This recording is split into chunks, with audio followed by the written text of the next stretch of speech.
Well, hello again to all the boys and girls out there in YouTube land watching. Georgia Beer Reviews back at you today with another one, and I'm being joined by Mr. Bumpy Isms here, formerly Bumpy Road, formerly Bumpy Road Brewery. Anyway, he still does beer reviews, a lot of food reviews and other things that you probably all know about because if you watch my channel, I'm sure you know Bumpy as well. Okay, so we're drinking a beer from my favorite brewery, Treehouse. This is called the Nascent Truth, which is one of their stouts, double coconut version. And it is a barrel-aged beer aged on literal tons of coconut. So, it says pure barrel-aged expression of the Nascent Truth, assembled from several standout barrels aged for just over a year. So multiple barrels aged over a year each, and then conditioned upon, it says, hundreds of pounds of coconut. It talks about the flavor and all of that, so we don't need to get into that. We'll figure that out on our own as we drink the beer. It is 13.5% alcohol by volume. And it is the Vintage Autumn 2024 release, so just came out. But being that it's aged in barrels for over a year, we're already looking at some nice notes, I think, with this one. So let's crack into it. It's got the wax seal. I had to kind of... yeah, here we go. There we go. Pre-pop it before we started the video. Okay. I probably should have just done a retake because I was blabbing on there at the beginning, but oh well. We're too far deep now. Wow, that's too far deep. That's a deep, dark head. Yeah. That's what she said. It's going to stain the glass. Let me swirl it around a little bit. See if I get a head. So kind of like motor oil. Yeah. Yeah, no real head there. Call it black. Actually a little bit of a head. It's a dark beige head, black appearance, kind of motor oil vibes head going on there. Does not last on it. Not at all. And you're getting alcohol legs too. Look, yeah, that stains the glass. I mean, you can... Barrel, coconut, dark chocolate, rich. Very cocoa. Yeah, cocoa and dark chocolate. A little bit of the coconut. Not as much coconut as I was expecting on the aroma based on hundreds of pounds of coconut, but yeah, it's nice. It kind of smells slightly like a Mounds bar, but a little bit like Cocoa Pebbles. Not Cocoa Pebbles, Cocoa Puffs. Yeah. Vanilla. It's rich. It is rich, yeah. It smells good. But the barrels definitely come through. I'm getting a little bit of dark fruit. But primarily chocolate and a little bit of sweetness, probably some of that coconut. But like I said, not as much coconut as I thought, but it still smells absolutely delightful. Yeah, I think there's a lot of roasty, toasty notes in it. Yeah. Cheers.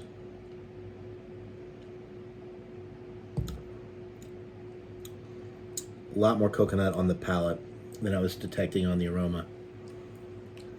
It's a thick one. Coats the mouth with deliciousness.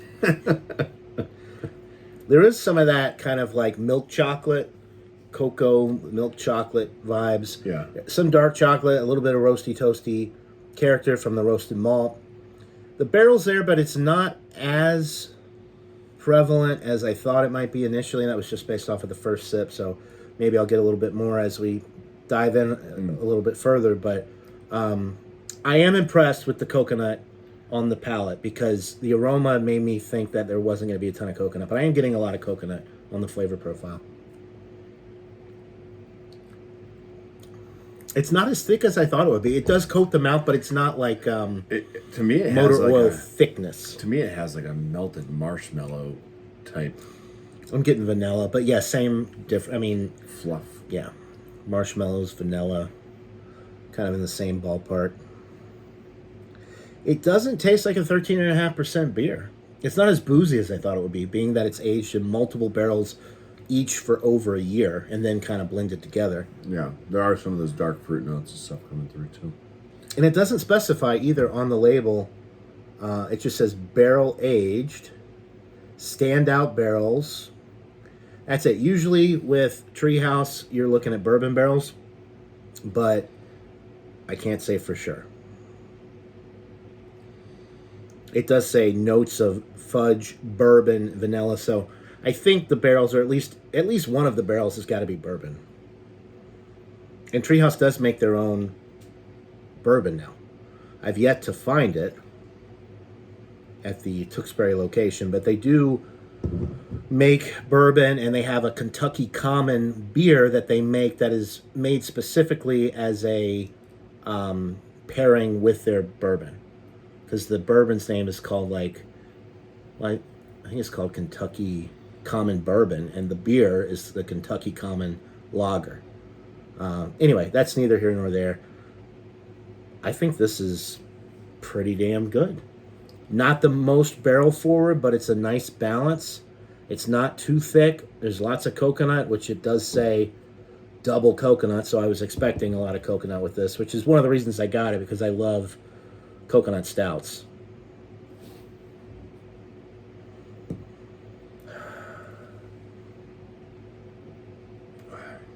I think I'm going to feel this one eventually.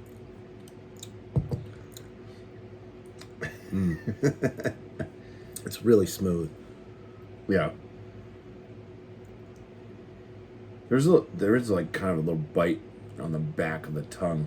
I'm not sure if that's like, the alcohol. It might be the like alcohol. A burn, or yeah, like a tingly burn.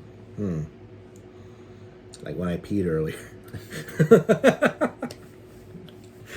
Just kidding, folks. Yeah. I don't know what else to say, really. It's kind of like what you would expect based on the name of the beer, the label, the coconut. I'm being nitpicky, but I would like more barrel, because it's like multiple barrels then kind of blended together. Each barrel, each base stout is aged in different barrels and then cuvee together. But yeah, over a year barrel aging for the different barrels, I would expect a little bit more barrel presence. I think maybe the coconut kind of drowns some of that out, and the roasted malt, like the chocolate notes, the fudgy dark chocolate, and then the cocoa type notes are very prevalent. But yeah, it's very, I'd say very fudgy. It's good. It's like an alcoholic brownie. Yeah. What's the coconut chocolate dessert? The German chocolate cake. A little bit of that, maybe. Low carbonation. It is full bodied, but it's not as syrupy, and it's not as viscous as I thought it was going to be. I don't know. Yeah, this is pretty. For me, I think this is kind of as high as I'd want to go with a. Yeah, no, agreed. Because when you get syrupy blend. Yeah, you get heavier than this, you're looking at a dessert or a pastry stout, which for me is off the I cannot drink those beers anymore. They're too sweet, almost cloying.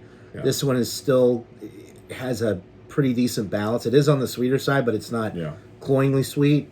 And for barrel aged 13.5% stout, it goes down super smooth. I think Bumpy's right. I think we're going to feel this one later. Especially me, I'm a lightweight now. Bumpy is a lightweight. But it's his own fault. That's what you get for cutting back. I'm going to go... I'm going to go 95. It is a solid A beer, but it's losing at least 3 points for not enough barrel for me. When I get a barrel-aged stout like this that's been aged for over a year, I'm expecting in-your-face barrel. And it's a little bit more subtle than I would like it to be. But it does pass the coconut test. For me, I've had a lot of coconut stouts that I knock off a ton of points because the coconut is way less than what it should be. This definitely has a nice coconut sweetness, coconut flavor.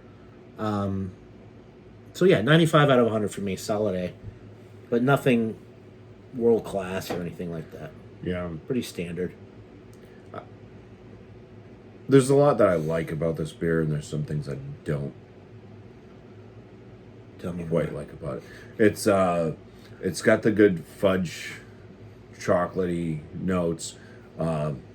It's got a bitterness, probably from like the darker malts and stuff that are used. Like I'm more sure of like the an hops and stuff add to astringency it from the too, but- hops, not so much. Yeah, astringency from the roasted malt, not necessarily from the hops, because it's not like super hoppy or Right. anything. Yeah, It's not overly bitter though, Right. so it kind of just blends very well with the fudge notes, chocolatey notes and stuff. A little bit of that kind of dark fruit note in there too, and are you not really getting a ton of coconut? You haven't. Really, I'm not getting a ton of you're not- coconut. I get a lot of coconut. Uh, I'm like very I said, sensitive. kind of. This is like I don't know. This is kind of where it gets to the point with the thickness of it, where it's like I said, this is like the top end of where I'd want the thickness of any beer to be. Same. I don't want much. But I would prefer just a touch, a little bit less of that thickness. Just a little bit less. I think I would have a enjoyed little bit less more. thickness, a little bit more barrel. Yeah. At least it's not super thin. I can't stand super thin stouts either. So. Yeah. I'm kind of bouncing between top end very good to bottom end excellent with this one. Okay. Thin line on that, but yeah. All right. A very good to excellent beer. There are other variations of this that I've had that have more barrel. I think the coconut kind of actually, although I love the coconut flavors in this beer, I feel like maybe it actually took away from the base beer a little, and the barrel aging kind of masked some of those flavors because of the sweetness. But yeah, a solid beer from Treehouse. Maybe not worth the price. So this was a $22 bottle. I would say for a barrel aged stout, you're much better off going with a Bourbon County, $12.99. A lot more barrel presence with that, and a little bit less sweet and more balanced. And it's a larger bottle. And too, it's a larger bottle for half the price. But as an overall drinking experience, price aside, for me, it is in that excellent range. I would just like to see a little bit more barrel, but a solid beer nonetheless. Good beer to enjoy with friends and share, because it is such a beast of a beer. Yeah, I think if you 13.5%. if you were to drink a whole 12 ounces of this by yourself, then This is a after dinner chugger for me, but no, I'm just kidding. But yeah, solid beer from Treehouse. Go check them out if you're in Massachusetts. They do have 6 locations, I think. One of them is about a 15-20 minute drive from me, which is awesome, in Tewksbury, Massachusetts. But their original location, I believe, is Charlton, right? That's where their main brewery is now. That's mostly where they brew all the beer, and then they distribute to their other smaller yeah, I locations. think the Charlton one is their second actual location. The first one, they just left. It's Yeah. not like they don't brew out of it anymore. Okay. All right. Well, that'll do it for this beer review, folks. Thanks, Bumpy, for joining me with for this one, and more beer reviews to come on my channel and Bumpy's channel. So just be on the lookout in the next couple weeks for videos, reviews of a lot of really good beers. We got a lot of barrel-aged quads and barley wines and Scotch ales coming up later in the evening. So Yeah. So check in with looking us, forward to make sure that we're still make okay. sure that we're not passed out or dead from alcohol poisoning. One of them 16%. I can't wait to get into that one. Anyway, that'll do it for this beer review. I'm blabbing on now. We'll see you on the next one. I'm losing. I don't know what to say. Until next time, cheers, everybody. Cheers.